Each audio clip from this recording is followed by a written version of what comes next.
Audio Jungle.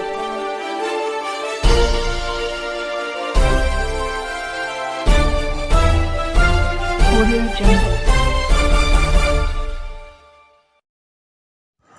मैं रंजन कुमार। नमस्कार। अभी आप देख रहे हैं कंचन न्यूज। इसे लाइक, सब्सक्राइब एवं बेल आइकॉन दबाना ना भूलें ताकि न्यूज का नोटिफिकेशन सबसे पहले आपके पास पहुंचे। अब चलिए खबरें विस्तार से। आप मेरे लिए हमेशा, मैं जो दुनिया में सेवा करता हूं या मैं दुनिया की जो के लिए हमारे भीतर लड़ने का, संघर्ष करने का जज्बा है, ये हमारे इसी मिट्टी ने दिया, हमारे बुजुर्गों ने दिया, हमारे माँ ने दिया, हमारी बहनें ने दी, हमारे आने वाले जो उम्मीद है, सपने हैं, युवाओं ने दिया। वो मेरे दिल में बसते हैं। आपको क्या लगता है, पूरी दुनिया जहां से सारे रास्ते मदद के बंद होते हैं, वहीं से पप्पू यादव का रास्ता सारा खुलता है, उसी जगह से। ये मेरा रास्ता नहीं है, यहां से नारा मत दीजिए, ये रास्ता आपका है। यहां जितने बुजुर्ग हैं जिनका संबंध मेरा 82, 83, 84, 85 से लेकर जिन्होंने 90 में, छोड़ दीजिए भैया, आवाज सुनिए ना बाबू, बेटू हेलो बेटा, जितना मोहब्बत कर सकते हो इस दुनिया में कर लीजिए। सबको नफरत का बाजार खोल के रखा हुआ है, एक को पप्पू यादव के मोहब्बत के बाजार को जीने दीजिए। सारा दुनिया तो नफरत के बीच में है, हर लोग जाति, धर्म, मजहब में उलझे हुए हैं, किसी को इंसानियत से इस देश में मतलब नहीं है। मैं जिनका नाम नहीं ले, भैया प्लीज, जिनका नाम मैं मन पर नहीं ले पाया होगा, उन सबका मेरे दिल में, जिनसे मैंने फोन पर बातचीत की, विक्टर जी से लेकर प्रवेश बाबू, सभी लोग, जितने लोग, तोमर साहब के, भैया प्लीज छोड़ दीजिए, छोड़ दो। तोमर बाबू, जो स्वर्गीय तोमर बाबू नहीं रहे, आज हमारे बीच में जादुका जी भी नहीं रहे। मैं वहां भी जाऊंगा, रास्ते में एक भाई और नहीं रहे, जो लोग, अब नीरज जी, मैं सभी लोगों से आग्रह करना चाहूंगा, पूर्णिया या कोसी और सीमांचल, बिहार, यहां पत्रकार लोग भी बैठे हैं, मेरा एक एक पल कहां बीतता है, मेरा पल पल इस देश के कश्मीर से कन्याकुमारी, उत्तर से दक्षिण, पूरब से पश्चिम, कोई ऐसा घर, कोई ऐसा मिडिल क्लास, कोई ऐसा गरीब परिवार, कोई ऐसा कमजोर और वंचित परिवार जो कंप्लीट रूप से हर तरह के व्यवस्था से वंचित है, हर तरह के न्याय से वंचित हैं, हर तरह के सम्मान से वंचित हैं, हर तरह के रिश्ते से वंचित हैं। क्या लगता है इस देश का पीएम, इस देश का सीएम, इस देश का एमपी एमएलए का आम आदमी से कैसा रिश्ता होना चाहिए? रिश्ता का क्या मतलब? रिश्ता का मतलब होता है जनता और प्रतिनिधि के बीच का रिश्ता होता है, भगवान और भक्त का। आपसे बड़ा भगवान, आपसे बड़ा अल्लाह, ईश्वर मैंने दुनिया में कभी ना देखा। मैं सब कुछ आप में देखा। मेरी इबादत आप है, मेरी पूजा आप है, मेरी प्रार्थना आप है, मेरी जिंदगी आप है। दुनिया में आजाद हिंदुस्तान के बाद जब महात्मा गांधी और बिहार के कर्पूरी ठाकुर जी को मैं याद करता हूं, मैं यदि उस दौर को मैं पढ़ता हूं दुनिया के इतिहास में, मुझे लगता है तब के वो लोग, जब लोग एक दूसरे से मिलते थे, जब लोग एक दूसरे से प्यार करते थे, जब लोग इंसानियत को तवज्जो देते थे, जब लोग मानवता के लिए मरने की तैयारी करते थे, जब लोग हर आंगन में, हर घर में रहने के लिए रिश्ते की ढूंढने की जरूरत नहीं पड़ती थी।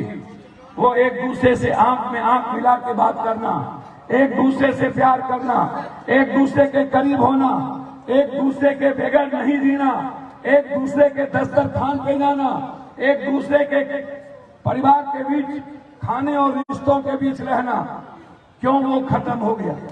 काहे MP MLA जनप्रतिनिधि सिर्फ मुट्ठी भर लोगों से मिलते हैं, वो भी सिर्फ वोट के कारण, वो भी राजनीति के कारण। क्या जनता सिर्फ वोट के लिए बनती है? क्या जनता सिर्फ इस्तेमाल करने के लिए बनती है? हमसे किसी ने पूछा, जब हम MP का चुनाव एक बार हार गए, एक बार भैया प्लीज मेरी बातों में आप लोग मत बोलिए, मैं पैर पकड़ता हूँ, नहीं रुक जाइए, वहां रुकिए, मैं मिलूंगा आपसे पैर पकड़ के ही रुकेंगे, लाइए मिल लीजिए। क्यों ऐसे करते हो बेटा, क्या ऐसे करते हो? कोई बात नहीं, मिल रही, अब इसको भी कौन सुन सकता है? बैठे, अब यही रिश्ता है पप्पू यादव, ये सीधा कहता हमको मिलना ही है, और मैंने इसी रिश्ते को कायम किया। जब महात्मा गांधी के रिश्ते, कर्पूरी जी के रिश्ते खत्म हुए बिहार और देश में, याद करिए 90 में हम जब MLA बने, उसके पहले जब आप लोगों ने 91 में हम पूर्णिया कब छोड़ी, पूर्णिया जब लिफाफा छाप के कारण 48,000 वोट लिफाफा छाप को मिली और 11,000 से हम हार गए, तब पूर्णिया हमको छोड़ना पड़ा। परिस्थितियां ऐसी आई कि हमको मधेपुरा जाके चुनाव लड़ना पड़ा। पूर्णिया के लोगों ने हमें हराया नहीं, पूर्णिया के लोगों ने तो पूरी दुनिया में पप्पू यादव को लड़ने का और प्यार करने का जज्बा दिया और ताकत दी। पूर्णिया के लोगों ने कोई ऐसा घर, रुपौली भवानीपुर का कौन ऐसा गांव, कौन ऐसा टोला, कौन ऐसा रास्ता, कौन ऐसा आंगन, रात के 2 बजे, रात के 3 बजे कोई ऐसा गरीब और आम आदमी नहीं हो, कोई ऐसे समाज के लोग जिसका रिश्ता दूध और रोटी मां का ना हो, पिता का ना हो। हर हमेशा पूर्णिया में सबसे ज्यादा बरहारा से लेकर, हमें याद है आज बराड़ा का वो टोला उधर से जब सारे मुखिया जी आए हैं, लास्ट अभी मैं देखते आ रहा था, मुखिया जी कौशल जी से लेके लड्डू जी से, सीता जी से लेकर के सभी पंचायत के बस का बस लगा हुआ था सारे रास्ते में। अभी आधा से अधिक बस जाम में फंसी हुई थी। मैंने पूछा इतना लेट हो गई, बोला कि हम लोग गाड़ी नहीं दे पाए। हमें याद है भिट्टा टोला से लेकर के एक वो दिन, एक वो रात, कैसे हमने समाज के निर्माण में पुत्र की तरह हम खड़े रहते थे। हमें याद है जंगल टोला से लेकर के वो कोसी का किनारा, हमें याद है टीकापट्टी से लेकर के दूसरे, हमें याद है वो हर जगह जहां पप्पू यादव के निर्माण में हर युवाओं की, हर बुजुर्गों की भूमिका निभाई। क्या मतलब इस राजनीति का देश में? जब आपको किसी ने राजा बनाया तो आपकी जिम्मेदारी क्या बनती है? आपकी जिम्मेदारी बनती है कि जिस प्रजा को आप जनता समझते हैं वो जनता नहीं है भारत का, वो तकदीर बदलने वाला जो व्यक्ति है, जो किसी से लेता नहीं है वो देता है। लेने वाला नौकर हो सकता है, देने वाला हमेशा भगवान होता है, और ये बैठे देने वाले लोग हैं, देने वाले लोग नहीं हैं। तब आपने क्या दिया? सारे नेता घर भरे। आप याद करिए जब हम हारे पूर्णिया के बाद मधेपुरा में 5 साल लगातार कोई ऐसा इतिहास, जब गडकरी आया उन्होंने कहा कोसी सीमांचल के लिए आप जितनी ट्रेनें, चाहे वो कटिहार से हो, चाहे सहरसा से, चाहे पूर्णिया से, चाहे वैशाली हो, चाहे कोई भी ट्रेन, पप्पू यादव ना होते तो आज इस इलाके में NS गडकरी ने, सुशील मोदी तक चुपचाप पैर पकड़ लिया, मत बोलिए पप्पू यादव के बारे में।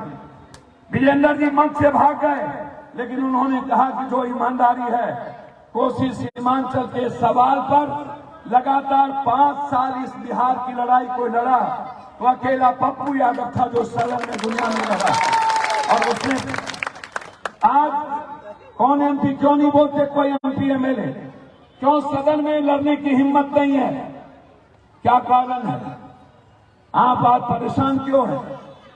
मैं कई बार मैंने कहा कि जो लोग एमपी एमएलए बनते हैं वो सेवक क्यों नहीं होते, वो नौकर क्यों नहीं होते। हम जब चुनाव हारे, पटना में बाढ़ आई, 1 किलोमीटर के दूरी पर मुख्यमंत्री थे, 3 किलोमीटर के दूरी पर सारा नेता था। उसी राजेंद्र नगर में सुशील मोदी थे। जब हम रात में रेस्क्यू कर रहे थे, एक एक जेसीबी से लेकर के ट्रक और ट्रैक्टर से एक एक बिहार की बेटियों को निकाल घर भेज रहे थे। ट्रेन बंद हो गई, एक एक बस लगा करके हर घर में भेजना। लोगों ने कहा कि पप्पू यादव ऐसा क्यों? 11 दिन किसी के घर में दूध नहीं था, 11 दिन किसी अरबपति के घर में ब्रेड नहीं था, 11 दिन बिजली नहीं थी, 12वां दिन हेलीकॉप्टर से बिजली खाना गिरना शुरू हुआ। 11 दिनों तक सब लोग सो जाते थे। अकेला पटना के हर घर में दूध कभी पहुंचाना, कभी ब्रेड पहुंचाना, कभी दवाई पहुंचाना, कभी खाना पहुंचाना। हमने किसी से पूछा नहीं।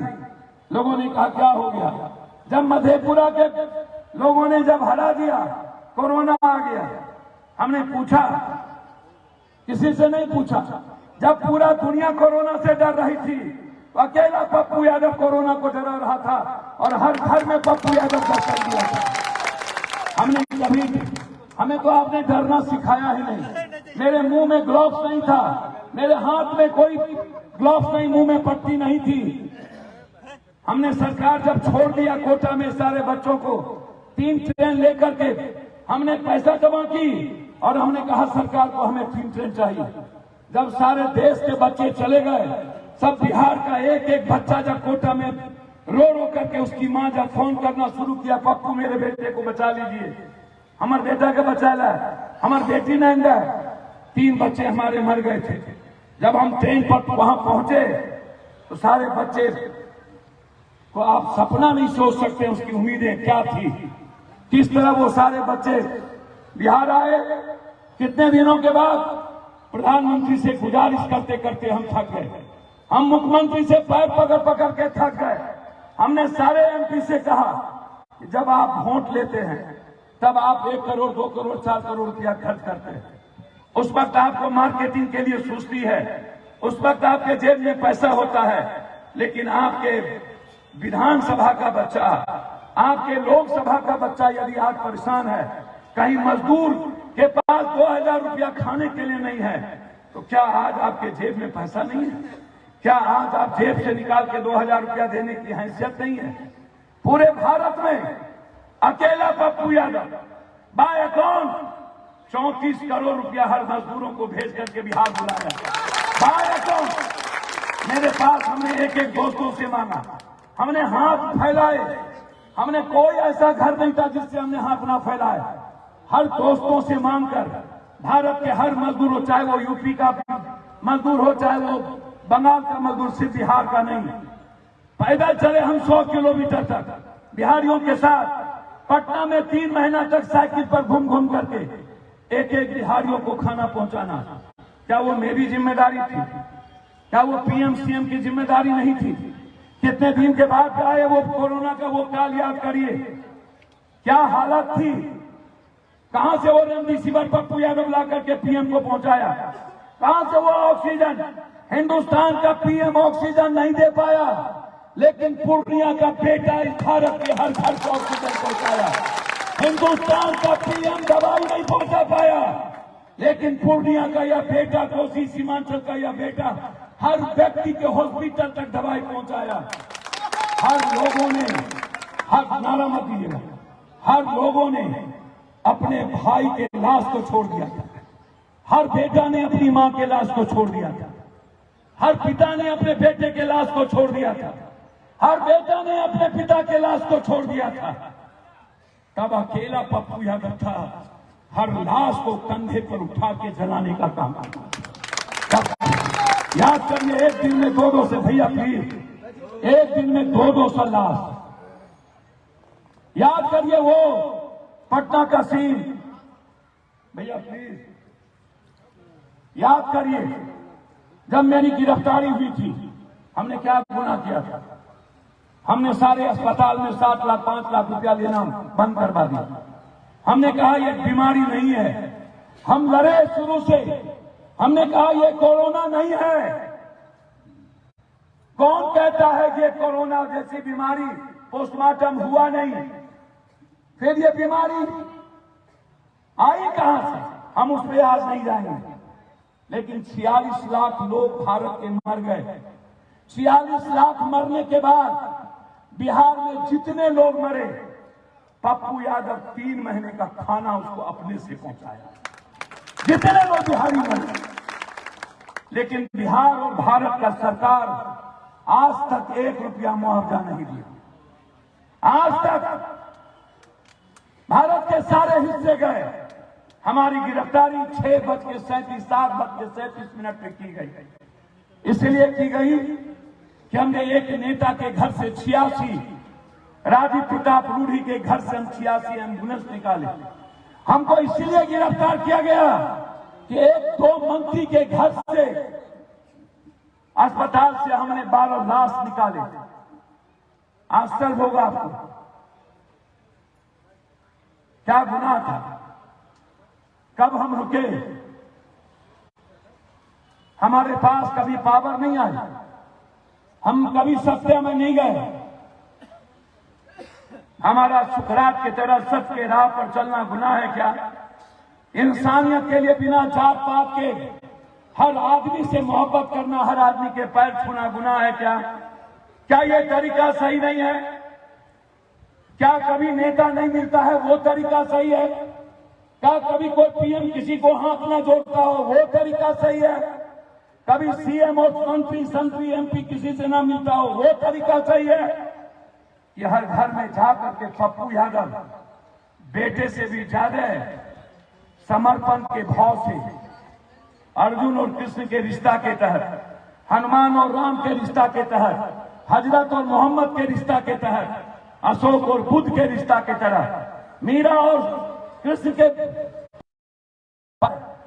द्रौपदी और कृष्ण के भक्ति के तरह, सबरी और राम के पागलपन के तरह कोई ऐसा रास्ता आप याद करिए। कौन ऐसा सवाल है जो भारत में अकेला पप्पू यादव न लड़ा हो? कौन ऐसा विषय है जिस विषय पर पप्पू यादव न लड़ा हो? कौन ऐसी घटना है जहां सबसे पहले पप्पू यादव न पहुंचा हो? घटना घटी 6 घंटे के अंदर पप्पू यादव की मदद न की हो। कोई ऐसा व्यक्ति जिसके आंसू न पहुंचे हो, कोई ऐसा जात और धर्म मजहब जिसके लिए जिया ना हो। कभी मैंने किसी से जात नहीं पूछा, मेरी कौन सी जाति है मैंने आज तक जानने का मैंने जिज्ञासा नहीं किया। बाप ने मुझे नहीं बताया और मैंने कभी सोचा भी नहीं।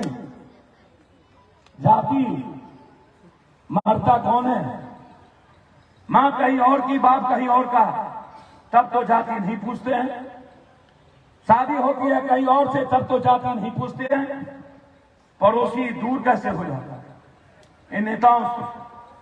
हर नेता हमेशा अपने घर भरने का काम करता है। एमपी का मतलब, एमएलए मंत्री का मतलब इन लोगों ने समझ लिया है। अपनी जमींदारी और अपना व्यापार को जिंदा रखना, इस्तेमाल करना। जो लोग नए आते हैं एमपी एमएलए दल और जाति के नाम पर, हिंदू मुसलमान और बैकवर्ड फॉरवर्ड के नाम पर, उन लोगों को लूट लगता है कि मुझको जो बनाया है एक बार बन गए तो घर भर लो। पप्पू यादव 80-81 में बाहर से आए। 83 से हमने 81 से माओवादी से लड़ाई शुरू की। कोई एक दिन पूरे देश के पीएम साहब जितनी आप शिरमानी पहनते हैं ना, उतना डेली पप्पू यादव गरीबों के बीच बांटता है।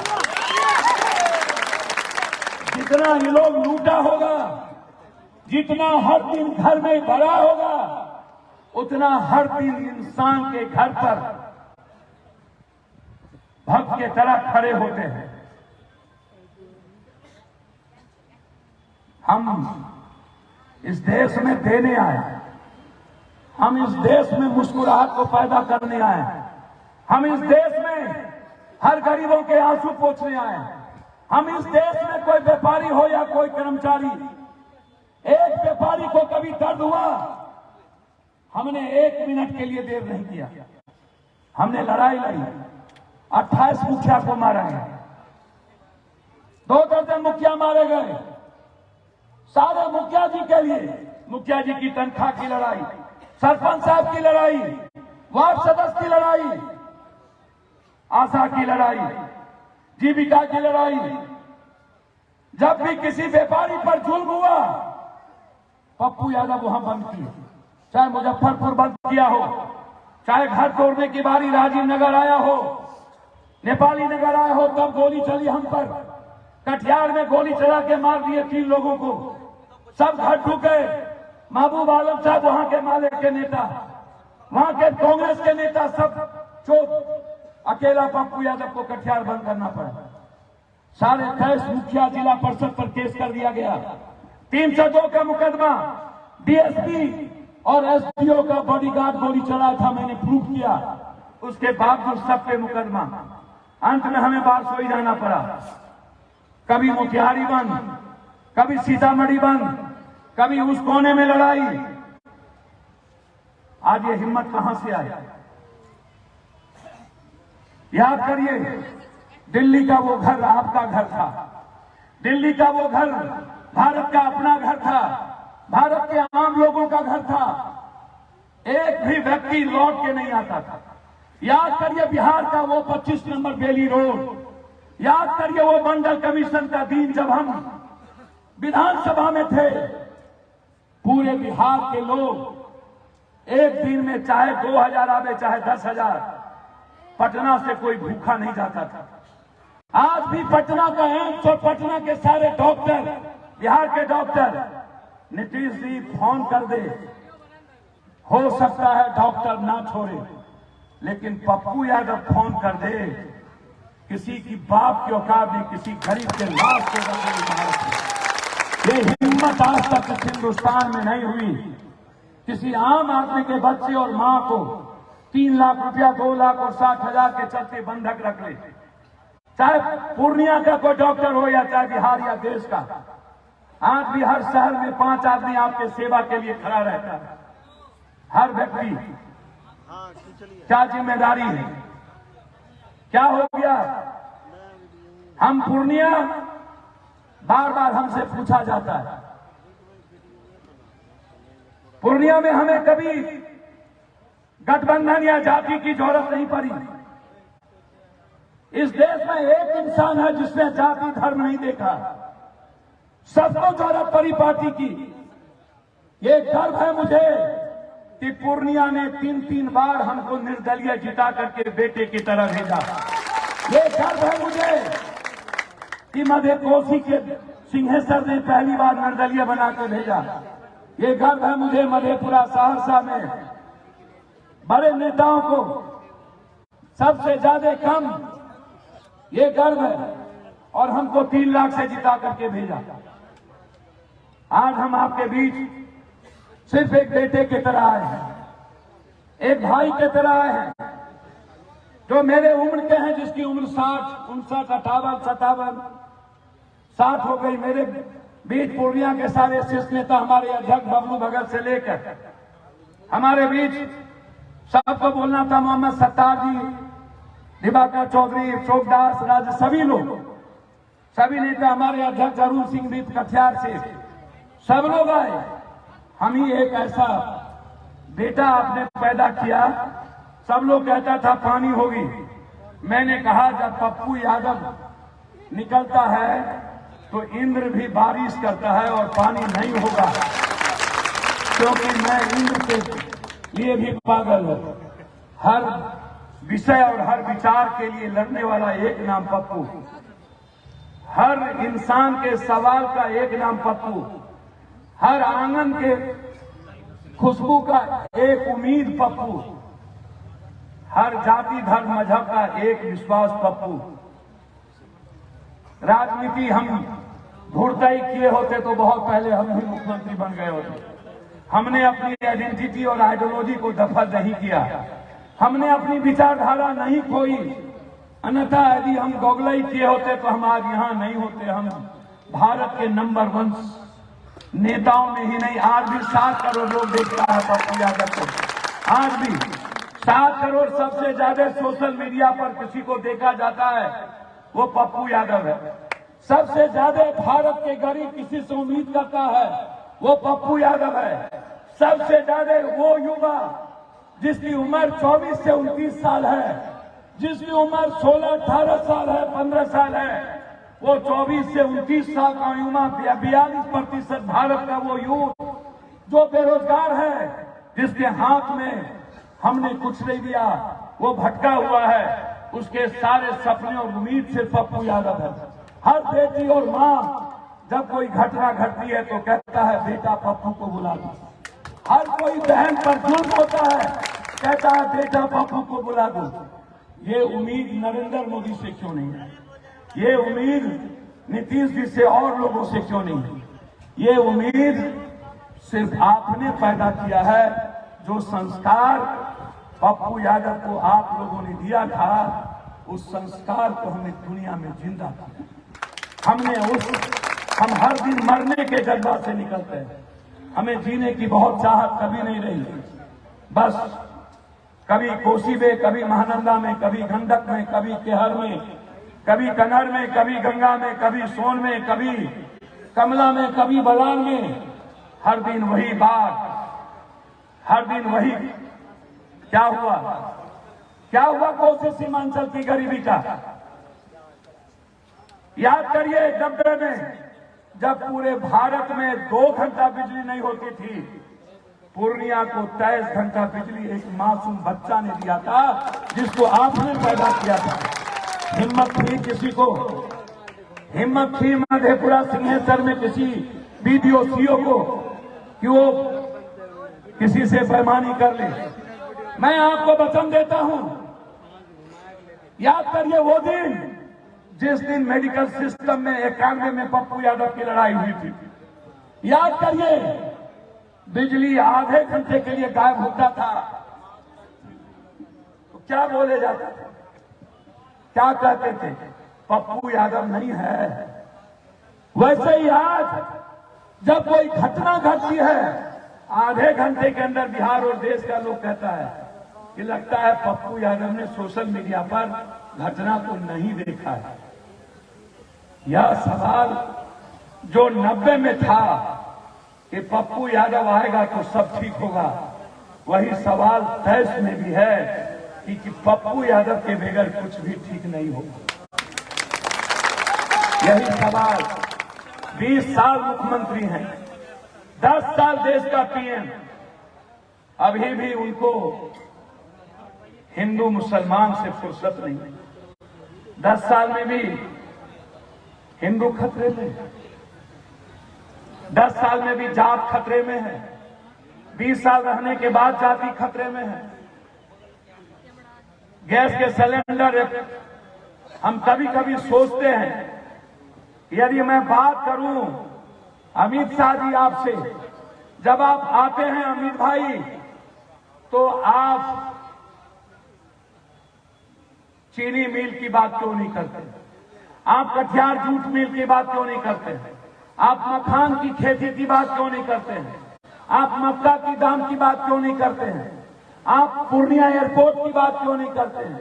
आप पूर्णिया उप राजधानी की बात क्यों नहीं करते हैं? आप पूर्णिया में एक हाईकोर्ट बेंच की बात क्यों नहीं करते हैं? ये लड़ाई मेरी कब से है। पूर्णिया को उप राजधानी बनाना, पूर्णिया में हाईकोर्ट बेंच लाना, पूर्णिया के एयरपोर्ट को चालू करना, दरभंगा और सहरसा में एम्स का निर्माण करना। याद करिए 1,23,00,000 मजदूर कटिहार, अररिया, किशनगंज, पूर्णिया, सुपौल से सिर्फ बाहर जाता है कमाने के लिए। कब तक हम मरेंगे? कब तक गाली सुनेंगे?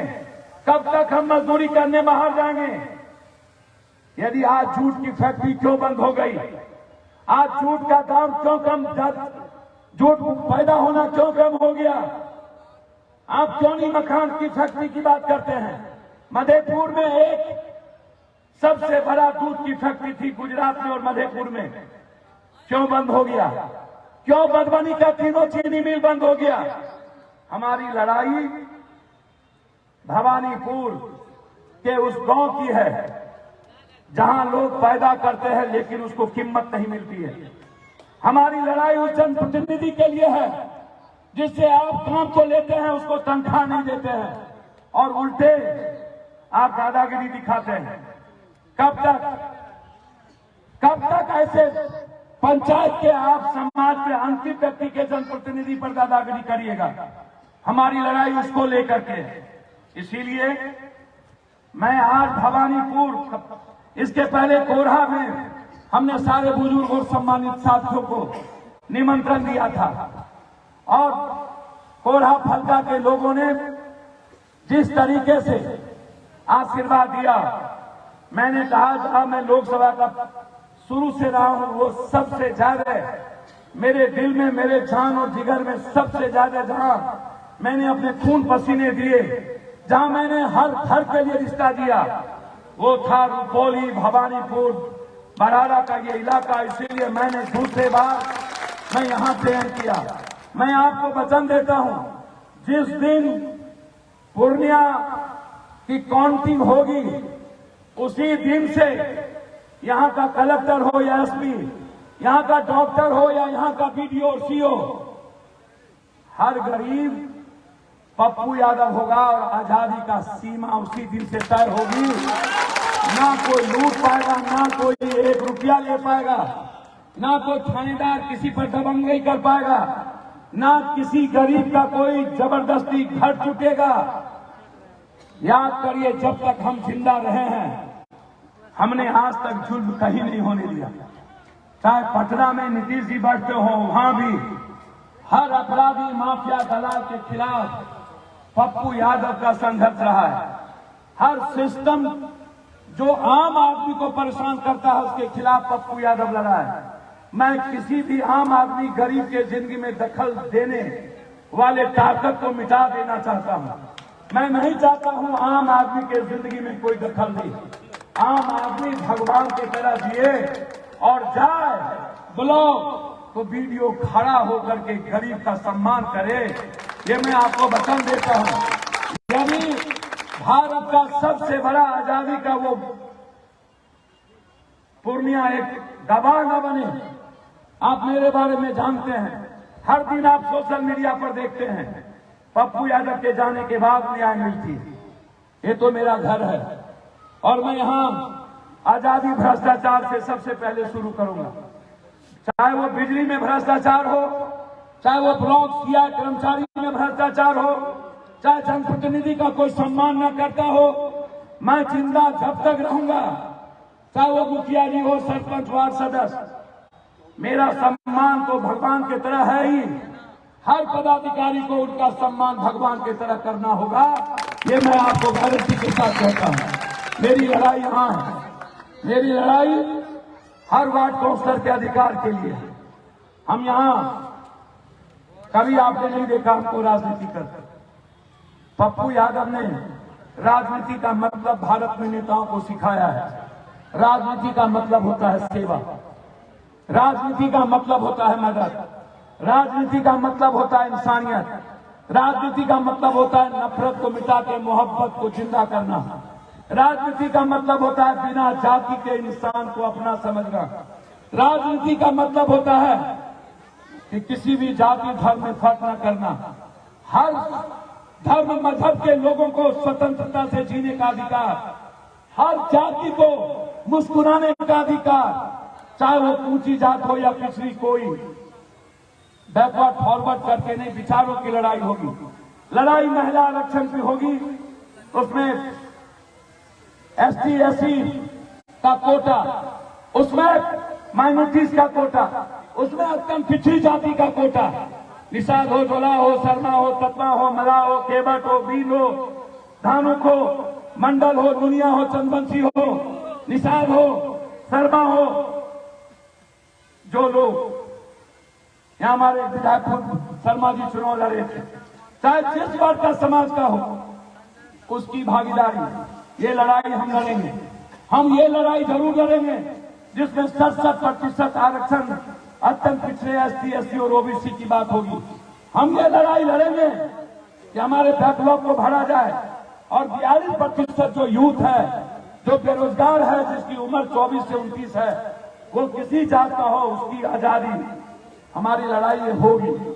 हमारी लड़ाई दुनिया की बेहतर स्कूल की होगी।